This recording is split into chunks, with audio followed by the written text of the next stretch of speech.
నమస్తే. ఈరోజు మన స్టూడియోలో ప్రముఖ ఆధ్యాత్మికవేత్త శ్రీచక్ర ఉపాసకులు మణికంఠ శర్మ గారు మనతో ఉన్నారు. సో గురుగారితో మాట్లాడేద్దాం. నమస్కారం గురుగారు. పరమేశ్వరార్పణమస్తు. సెప్టెంబర్ మాసం విశేషంగా మేషరాశి వాళ్ళకి ఏ విధంగా ఉండబోతుంది? ఆల్రెడీ ఏళ్ళనాటి చెల్లో ఉన్నారు. దీనికి తోడు చంద్రగ్రహణం ఇంపాక్ట్ కూడా ఏమన్నా కలిసి వస్తుందంటారా లేదా నెగిటివ్ అవుతుందంటారా? ఓవరాల్గా ఎలాంటి జాగ్రత్తలు తీసుకోవాలి వీళ్ళు? మేషరాశి వారి గురించి అశ్విని నక్షత్ర 4 పాదాలు, అదేవిధంగా భరణి నక్షత్ర 4 పాదాలు, ఇక కృతికా నక్షత్రం మొదటి పాదం వారు మేషరాశిలోకి ఇచ్చేస్తారు. మేషరాశి వారి యొక్క వ్యక్తిగత లక్షణాలు చూసుకుంటే వీరు లోపల ధైర్యంగా ఉంటూ ఎంత భయపడినా బయటికి చూపించకుండా అనుకున్నటువంటి విధానాన్ని పూర్తి చేస్తారు. నయాన్న భయాన్న పదిమలాడు బామాలుడు పనిని సక్సెస్ చేస్తారు. అంతేకాకుండా ఎవరైతే వీళ్ళని నమ్మారో వారి కోసం ఎంతవరకైనా వీళ్ళు చేసేటువంటి అవకాశం లభిస్తుంది. నయానో భయానో భయపెట్టు బాత్మలాడు పని పూర్తి చేస్తారు. అంతేకాకుండా ఏ విషయాల్లోకి వచ్చినా తను అనుకున్నటువంటి స్థాయిని స్థితిని మార్చరు. సింహం ఆకలి వేస్తే గడ్డి తిందో అన్నట్టుగా వారికి లోపల భయం ఉన్నా దాన్ని చూపించకుండా పనిని వీడే కరెక్ట్, వీడే చేయగలడు అనేటువంటి మాటను తెచ్చుకునేటువంటి అవకాశం లభిస్తుంది. ఇటువంటి వారితో మనం స్నేహం చేయడం వల్ల ఎవరితో ఏ విధంగా మాట్లాడాలి, మన స్థితిని ఎలా మార్చుకోవాలి, అంచనాలు ఎలా వేయాలి అనేటువంటి విషయాలు నేర్చుకోవచ్చు. ఇక సెప్టెంబర్ నెలకు వచ్చేసరికి ఈ మేషరాశి వారికి కొంచెం కలిసి వచ్చేటువంటి అవకాశం. గ్రహణము ఏలినాటి శని ప్రభావం. గ్రహణంలో కనుక మంత్రస్పష్టత ఉంటే, మూలమంత్ర వ్యవస్థ కనుక ఉంటే కనుక ఈ రాశివారికి సెప్టెంబర్ నెల కలిసి వచ్చేటువంటి విషయం. మిమ్మల్ని నమ్మి మీకు ధనం ఇచ్చారో ఆ ధనాన్ని మీరు ఖర్చు పెట్టేసి లేనిపోని ఇబ్బందులు పడేటువంటి అవకాశం కల్పిస్తుంది. ఆర్థికంగా కృంగిపోతూ ఉంటారు. డబ్బు ఈ నెలలో ఖచ్చితంగా మీ చేతిలో ఉండేటువంటి అవకాశం ఎక్కడా లేదు. స్థిరాస్తులు ఏవైతే ఉంటారో అవి కొనుగోలు చేసే అవకాశం లభిస్తుంది. సెప్టెంబర్ 10వ తారీఖు నుంచి 22 మధ్యలో ఖచ్చితంగా స్థిరాస్తిని అయితే కొనుగోలు చేస్తారు. ఎవరైతే ప్రమోషన్ల కోసం చూస్తున్నారో వారికి అంతగా కలిసి రావడం లేదు.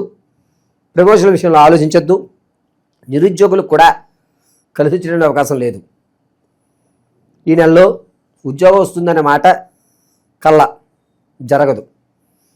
ఇక రియల్ ఎస్టేట్లో కానీ స్టాక్ మార్కెట్లో కానీ పెట్టుబడి పెట్టేవాళ్ళు సెప్టెంబర్ 3వ తారీఖు నుంచి 18 మధ్యలో కనుక పెట్టుబడి పెడితే కలిసి వచ్చేటువంటి అవకాశం లభిస్తుంది. వ్యాపార విషయానికి వస్తే వీరు తోళ్ల పరిశ్రమ, కోళ్ళు, వుడ్ వర్క్, మెడిసిన్ ఈ 4 కూడా వీరికి కలిసి వచ్చేటువంటి అవకాశం ప్రత్యక్షంగానే చేయొచ్చు. అది కూడా సెప్టెంబర్ 9వ తారీఖు నుంచి తోళ్ల పరిశ్రమ, కోళ్ళ పరిశ్రమ, అదేవిధంగా మెడిసిన్ సంబంధించింది కానీ లేకపోతే కనుక ఈ క్లాత్ సంబంధించి కానీ ఈ 4 కనుక మీరు బిజినెస్ పెట్టడం మంచిది. అది కూడా ప్రత్యక్షంగా చేయొచ్చు. సెప్టెంబర్ 8వ తారీఖు నుంచి 18 మధ్యలో వీళ్ళకి కలిసి వచ్చేటువంటి అవకాశం లభిస్తుంది. ఇక భార్యాభర్తల మధ్య ఏదైతే గొడవ జరుగుతుందో ఆ గొడవ కాస్త పెరిగి పెద్దదయ్యి చిలికి గాలివాన అయినట్టే ఉంటుంది తప్ప తగ్గే అవకాశం ఎక్కడ లభించదు. ఎవరైతే రాజకీయాల్లో ఉన్న వారికి ఓ మెట్టు అధిగమయ్యేటువంటి అవకాశం, క్యాడర్ పెరగడం, రాజకీయ పార్టీని మార్చడం కూడా ఈ నెలలోనే చేస్తారు. పార్టీ మారినా జనాల్లో ఆదరణ పెరుగుతుంది. దీనివల్ల వాళ్ళకి కలిసి వచ్చేటువంటి అవకాశం ఎక్కువ లభిస్తుంది. విద్యార్థుల జ్ఞాపకశక్తి పెరుగుతుంది, సృజనాత్మకత పెరుగుతుంది. దాంతోపాటు వేరే యూనివర్సిటీలతో వీళ్ళు పోటీ పడేటువంటి అవకాశం ఎక్కువ లభిస్తుంది. స్త్రీల విషయానికి వస్తే గర్భిణీ స్త్రీలు ఎవరైతే ఉన్నారో పుత్ర సంతానాన్ని కలిగే అధికారం కల్పిస్తుంది. పుట్టేటువంటి శిశువు కొంచెం ఇబ్బందిదాయకంగా పుడతాడు. చేతివేలు ఉంటుకోవడమో లేకపోతే చెవు కొంచెం ఇబ్బంది పడడం లాంటివి జరుగుతూ ఉంటాయి. సంతానం కోసం ఎవరైతే ఎదురు చూస్తున్నారో వారు మంచి అవకాశం వింటారు. మీకు సంతానం కలిగేటువంటి మాట జరుగుతుంది. వివాహం కోసం ఎవరైతే చూస్తున్నారో వారికి వివాహం అయ్యే అవకాశం చాలా తక్కువ. ఎట్టి పరిస్థితుల్లోనూ వివాహయుక్తానికి అయితే శ్రీకారం చుట్టకండి. విదేశాలకు ఎవరైతే వెళ్దామనుకుంటున్నారో మీరు సెప్టెంబర్ నెల 24వ తారీఖు నుంచి 29 మధ్యలో అయితే కనుక కలిసి వచ్చే అవకాశం లభిస్తుంది. శత్రువులు మీకు పొంచి ఉన్నా వాళ్ళు మీకే జేజేలు కొట్టడం, శత్రువు కూడా మీ వైపు తిరిగేటువంటి అవకాశాలు ఎక్కువ లభిస్తున్నాయి. ఎక్కడా కూడా శత్రువుకు సంబంధించిన వ్యవస్థ లేదు. ఇక విలువైనటువంటి వస్తువులు పోగొట్టుకోవడం అనేది క్యాజువల్గా జరుగుతుందిలే, ఇదేం కాదులే, ఇది పోతే ఏముంది ఇంకోటి కొనుక్కుంటారనేటువంటి మనోస్థైర్యాన్ని పొందుతుంటారు.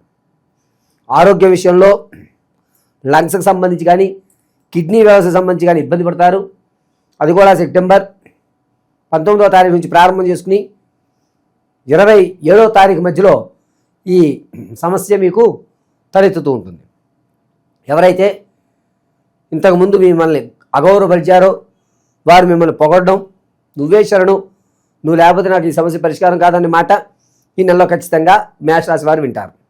ఇక విశేషంగా ఇంకా బాగా కలిసి రావాలంటే ఎటువంటి పరిహారాలు చేసుకుంటే బాగుంటుందంటారు మేషరాశి? ఇప్పటి వరకు కూడా మనం గోచార రీత్యా ఫలితాలు తీసుకున్నాం. వ్యక్తిగతమైనటువంటి జాతకం తీసుకోవాలంటే కింద స్క్రోల్ అవుతున్న నెంబర్ సంప్రదించుకోవడం, date of birth, time, place of birth send చేయాలి.